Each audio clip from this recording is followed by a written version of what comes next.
as our TCM practitioner shares her daily Gua Sha routine.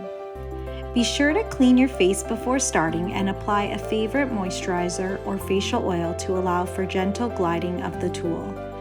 Do avoid Gua Sha over dry skin. Gua Sha is a form of gentle massage using a flat surface tool to stroke the neck, face, collarbone, and scalp. This video has been sped up so that we can get through all the movements. But when you're doing it, remember to slow down. Perform a minimum 5 strokes and up to 10 strokes on each side for each area. Be extra gentle around and under the eyes. Use gentle yet firm pressure, tugging and slightly pulling the skin without creasing it. With consistent practice, you will notice reduced puffiness, dullness, and fine lines, and you will notice increased elasticity and a more sculpted contour of the face. Aim to do this every day. Combine Gua Sha with your daily skincare routine.